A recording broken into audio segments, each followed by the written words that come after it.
Hello everyone, welcome back to my YouTube channel. आज मैं आप सबके साथ एक नया ड्रामा लेके आई हूँ जिसका नाम है माय लवली लायर। इसमें जो हमारी फीमेल लीड होती है वो किसी का भी झूठ आसानी से पकड़ सकती है और बता सकते हैं कि कौन कितना झूठ बोल रहा है। और अब हम अपने इस ड्रामा की शुरुआत करते हैं। तो एपिसोड 1 की स्टार्टिंग में हमें 2018 का टाइम दिखा जाता है जहाँ पे कुछ लोगों को रस्सी से बांधा गया होता है और एक बंदा आके उन्हें टॉर्चर कर रहा होता है और उनसे ये बुलवा रहा होता है कि तुम में से किसने हमारी इन्फॉर्मेशन लीक करी।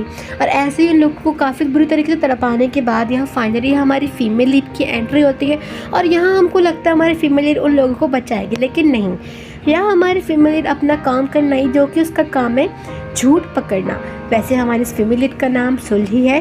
तो सुलही उन सबसे पूछते हैं कि आप में से किसने इनकी इन्फॉर्मेशन लीक करी, पर वहाँ से पता लगता है कि इनमें से किसी ने भी लीक नहीं करी है।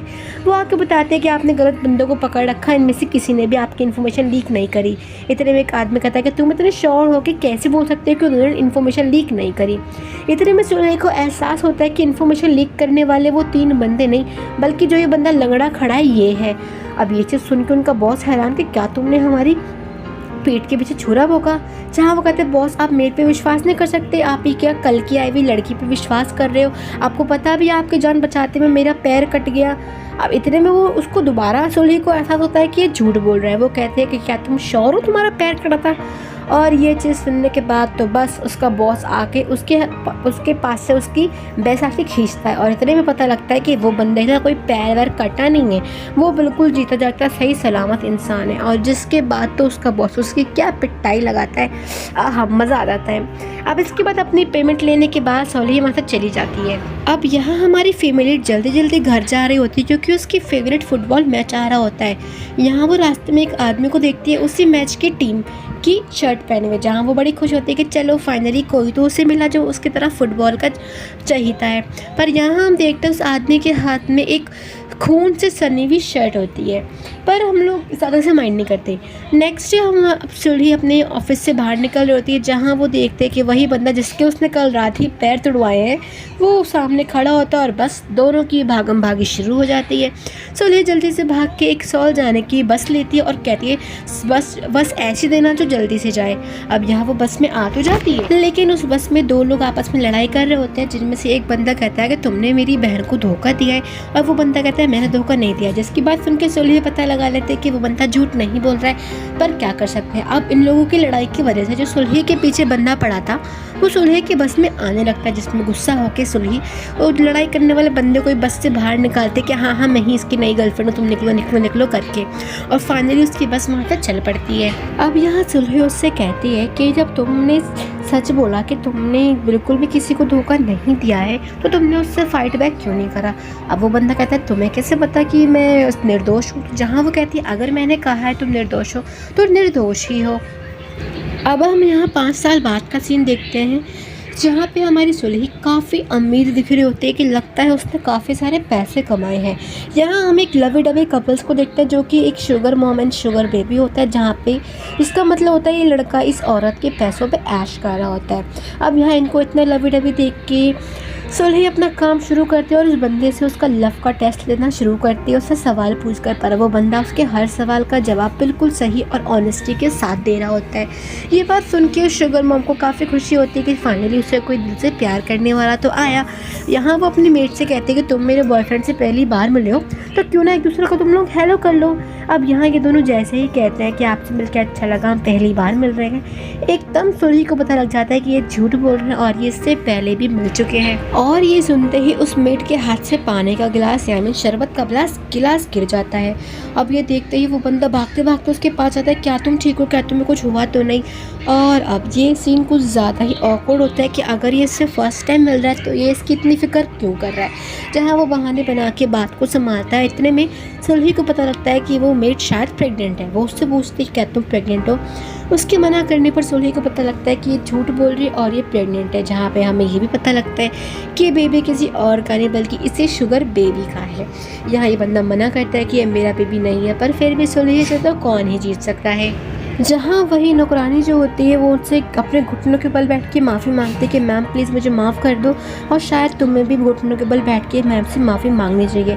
अब तो ये सारा मामला साफ़ हो जाता है कि इन दोनों का कुछ ना कुछ चल रहा था, पर वो बंदा अभी भी कहता है कि पता नहीं कौन सी बकवास कर रही है ये, पर ऐसा कुछ भी नहीं है और तुम कैसे बोल सकती हो कि ये बेबी मेरा ही है। जहाँ सुलही कहते हैं कि अगर मैंने कहा है तो ये ज़रूर सच होगा। वो गुस्से में सुलही के ऊपर हाथ उठाने ही जा रहा होता है कि सुलही का ड्राइवर आके उसे रोक लेता है। सुलही वहाँ से जाने लगती है जहाँ वो शुगर मॉमी सुलही को रोक के कहते हैं कि मुझे एक चीज़ और पूछती है, जहाँ वो अपने बॉयफ्रेंड से पूछते हैं कि तुम मुझे सबसे ज़्यादा प्यार करते हो या फिर इस लड़की को, जहाँ वो कहता है कि ऑफ कोर्स मैं तुम्हें प्यार करता हूँ, पर वो भी एक झूठ होता है और वो सुलही उसे बता देती है कि ये सिर्फ उस लड़की को ही प्यार करता है, और इसकी बात तो इन लोगों का घर जो बसा भी नहीं था वो उजड़ जाता है। अब हम यहाँ सुलही को उसके कार में देखते हैं जहाँ जितने भी उसने फैशनेबल कपड़े पहने होते हैं वो उसने किसी शॉप से रेंट करे होते हैं और वो उन सारे कपड़ों को वापस रखती है। जहाँ उसका ड्राइवर कहता है कि इतने पैसे कमाने का फ़ायदा क्या जब तुम्हें कपड़े भी रेंट करके पहनने पड़ रहे हैं। जहाँ वो कहती है कि मैं पैसे अपने लिए नहीं कमाती, मैं बस जमा कर रही हूँ पैसे किसी चीज़ के लिए। अब यहाँ हमें सुलही का पास दिखा जाता है कि सुलही के अंदर ये पावर कैसे आई। जब वो अपनी मदर के वॉर्म में थी तभी उसकी मदर ने हर एक डेटी से हर एक तरीके के गॉड से प्रार्थना करनी शुरू कर दी कि गॉड देखो मेरी लाइफ तो इतनी ख़राब बीती है, पर प्लीज़ मेरी आने वाली बेबी की लाइफ अच्छी हो, उसे कोई ऐसा गिफ्ट हो जिससे वो अपना ज़िंदगी जी सके और वो उसको अपने काम में ला सके। यहाँ इतने में ही उसका जन्म हो जाता है। यहाँ हम सुलही का बचपन देखते हैं जहाँ वो बचपन से ही सबके झूठ पकड़ना शुरू कर देते हैं। ये चीज़ उसकी मदर को पता होती है और यहाँ हमें सुलही का घर दिखाया जाता है जो कि काफ़ी गरीबों वाला था। यहाँ सुलही अपने हाई स्कूल में आती है और काफ़ी परेशान होती है क्योंकि उसकी मदर ने उसे कहा था कि उसे एक प्रोसिक्यूटर बनना है, क्योंकि प्रोसिक्यूटर बनने के बाद वो अपने झूठ पकड़ने की शक्ति से सारे मुजरिम को पकड़ लेगी और काफ़ी सारे पैसे कमाएगी। इतने में उसके पास क्लासमेट आके उससे एक सवाल पूछते कि क्या तुम मुझे बता सकती हो वो बंदा सच बोल रहा है कि झूठ। जहाँ सुलही इरिटेट होती है कि मैं नहीं बताऊँगी, अपने आप पता करो। पर जैसे उसके क्लासमेट उसे कहती कि मैं तुम्हें इसके बदले पैसे दूँगी, तभी सुलही के दिमाग में आइडिया आता है कि मैं इन सब काम से पैसे भी कमा सकती हूँ। जिसके बाद सुलही अपने लिए एक शोरूम भी खुलवाती है। अब यहाँ पे इनका ड्राइवर बता रहा होता है कि यहाँ पे एक बहुत ग्रेट कंपोज़र है जो जिसकी शक्ल किसी ने भी आज तक देखी नहीं, पर वो काफ़ी मस्त मस्त और बढ़िया बढ़िया गाने बनाता है। अब यहाँ हम उसी को देखते हैं जिसका नाम होता है दोहा। यहाँ दोहा को पुलिस वाले पकड़ते हैं और कहता है क्या तुम अपना फेस हमें दिखा सकते हो। जहाँ दोहा उसे अपना फेस नहीं दिखाता, जिससे हम समझ सकते हैं कि उसे शायद किसी तरीके से परेशानी है। अब हम यहाँ दूसरी तरफ एक K-pop ग्रुप को देखते हैं सियोन नाम का, जो काफ़ी अच्छा डांस परफॉर्मेंस कर रहा होता है और यहाँ पता लगता है कि दोहा कोई और नहीं वही लड़का है जो कि बस में सुलही को मिला था। यहाँ हम एक अवार्ड शो को देखते हैं जहाँ पे अवार्ड दोहा को मिलता है, पर दोहा ऑफकोर्स जो किसी को अपने चेहरा नहीं दिखाता वो किसी अवार्ड फंक्शन में क्यों आएगा।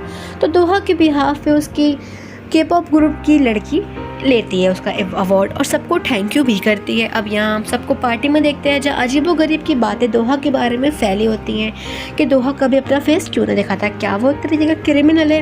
ये लोग तो आपस में कहानी बना रहे होते हैं कि दोहा एक तरीके का माफिया है जो कि लोगों को मारता फिरता है और पुलिस उसको ढूंढ रही है, इस वजह से शायद वो अपना फेस नहीं दिखाता। दूसरी तरफ लोग कहते हैं कि दोहा एक स्कूल का स्टूडेंट है, क्योंकि वो माइनर है तो वो पैसे नहीं कमा सकता, माइनर है तो ऐसा काम नहीं कर सकता, इसलिए वो अपना फेस किसी को नहीं दिखाता है। और ऐसे ही काफ़ी सारी कहानियाँ वहाँ चलती रहती हैं। अब यहाँ हम उसी लड़की को देखते हैं जिसने वही अपना अवार्ड लेता है दोहा के बेस पर। सब लोग उससे कहते हैं कि तुम दोहा को जानते हो, प्लीज़ दोहा से हमारा कांटेक्ट कराओ। दूसरी तरफ दोहा भी अपने जर्मन में एक म्यूज़िक बना रहा होता है, वो भी जूम पर, ताकि वो किसी को अपना फेस ना दिखाए। इतने में एक यहाँ पे पार्टी में एक आदमी आता है और दोहा पे इल्ज़ाम लगाता है कि दोहा ने उसका बनाया हुआ म्यूज़िक चुराया है जो कि उसने खुद 3 साल पहले बनाया था। अब उसकी बातों को विश्वास करता नहीं और यहाँ हम इस लड़की को देखते हैं जिसका नाम सियान होता है। यहाँ सियान जारी होते हैं जिसके पीछे लगे होते हैं रिपोर्टर्स। सियान यहाँ दोहा के पास जाते हैं, झूठ बोलती है कि उसके साथ पूरी टीम है। दोहा उसे कहता है कि थैंक यू मुझे अवार्ड देने के लिए, अब तुम जा सकते हो। जहाँ उसका जाने का मन नहीं होता पर उसको जाना पड़ता है। जाते हुए अब यहाँ पे रिपोर्टर उसकी फ़ोटो खींच लेते हैं और यहाँ हम दोहा को रात में सोते हुए देखते हैं, जिसके सपने में उसके हाथ ब्लड से रंगे हुए होते हैं और इसी के साथ उसकी नींद उड़ जाती है और ये उसका एक काफ़ी भयानक नाइटमेयर होता है।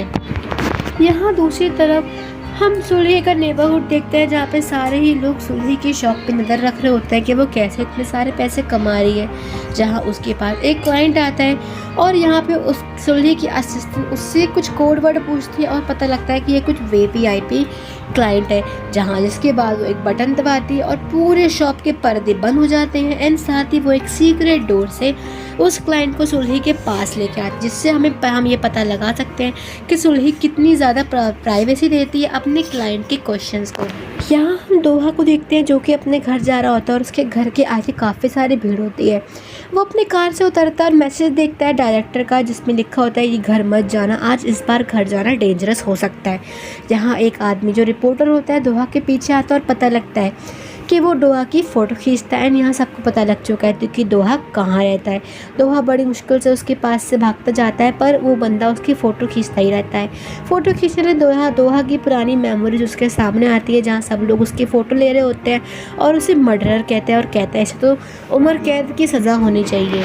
दोहा उस रिपोर्टर से बच के अपने घर में फाइनली एंट्री करता है, अपना मास्क उतारता है, जहाँ वो देखता है कि उसकी खिड़की की तरफ पे ड्रोन भेजकर उसके ऊपर नज़र रखी जा रही है। इस बात से डर के दोहा अपनी खिड़की के सारे पर्दे ही बंद कर देता है। यहाँ पर न्यूज़ फैली हुई होती है कि सुलही दोहा से मिलकर आए थे और जब वो आए थे तो सुलही के पास वो ट्रॉफी भी नहीं थी एंड साथ ही सुलही के ड्रेस के बटन भी ओपन थे, जहाँ पे लोग कहते हैं कि दोहा का और यहाँ पे ये श्यान का चक्कर चल रहा है। यहाँ पे उसका मैनेजर आके उसे कहता है कि देखो तुम्हारा अब यहाँ पे रहना खतरे से खाली नहीं है तो तुम एक कहीं और रह लो एंड साथ ही उसे एक जगह का पता बताता है कि तुम फॉर द टाइम बिंग तुम यहाँ रह सकते हो, जो कि घर उसने अपनी बीवी से छुप के खरीदा होता है।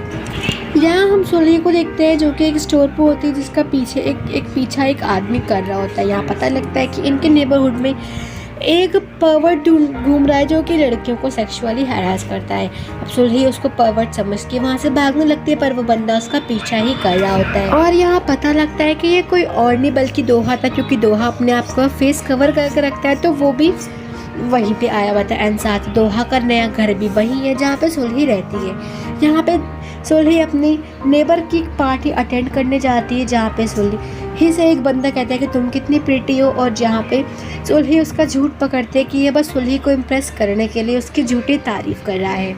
अब यहाँ ये सब सुलही से पूछते हैं कि तुम जब भी तुम्हारा क्लाइंट आता है तो तुम अपनी पूरी शॉप को ढक क्यों लेती हो, जहाँ वो बताते हैं कि वो मैं इसलिए करती हूँ क्योंकि मेरे क्लाइंट की बहुत सारी चीज़ें कुछ ज़्यादा ही पर्सनल एंड सीरियस होती हैं जिसको मैं बाहर डिस्क्लोज़ नहीं कर सकती, इससे उनका भरोसा भी हमारे ऊपर बना रहता है। अब यहाँ पे मीटिंग का चेयरमैन आता है और उन्हें बताता है कि यहाँ पे आप सबको उस पर्वर्ट से बचने की ज़रूरत। यहाँ हम सुलही के असिस्टेंट को देखते हैं जो कि शॉप बंद कर रही होती है, जिसके पीछे वही पर्वर्ट आता है और वो उसे पकड़ के ले जाने की कोशिश करता है, जहाँ बड़ी मुश्किल से वो उसके बच के भाग रही होती है और अपना एक पेपर स्प्रे लेके उसके फेस पे स्प्रे करके वहाँ से भागने लगती है एंड यहाँ पे वो एक फायर अलार्म बजाती है, जिसकी वजह से सब लोग वहाँ से भाग के आ जाते हैं। अब सभी लोग उस पर्वर्ट का पीछा करते हैं जहाँ पे दोहा जा रहा होता है। यहाँ दोहा को देख के सबको लगता है कि यही पर्वर्ट है और एक बंदा आके दोहा को पीछे से पकड़ता है। बाकी स्टाफ भी वहाँ आता है पर बाकी स्टाफ गलती से उस दूसरे ही स्टाफ की पैंट उतार देता है एंड वो लोग बेचारे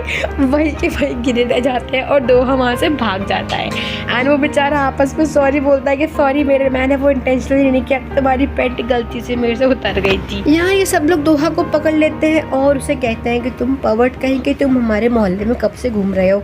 और यहाँ ये लोग अब दोहा का मास्क उतारने जा रहे होते हैं कि चलो हम देखते हैं ये कौन है। दोहा कितनी बार कहता है कि ये मैं नहीं हूँ पर वो लोग नहीं मानते। इतने में यहाँ सुलही बीच में आती है और उन्हें रोक के कहते हैं कि ये वो पर्वर्ट नहीं है। जहाँ वो लोग कहते हैं कि तुम इतने श्योर कैसे हो, जहाँ वो कहती है अगर मैंने कहा है तो वो ये पर्वर्ट नहीं है। अब इसका ये डायलॉग सुन के दोहा को अपनी वही सुलही याद आती है जो कि उसने बस में देखी थी, जिसने कहा था कि अगर मैंने कहा है तो तुम सच में इनोसेंट हो। और इसी के साथ हमारी ये वाला एपिसोड यहीं पे ख़त्म हो जाता है।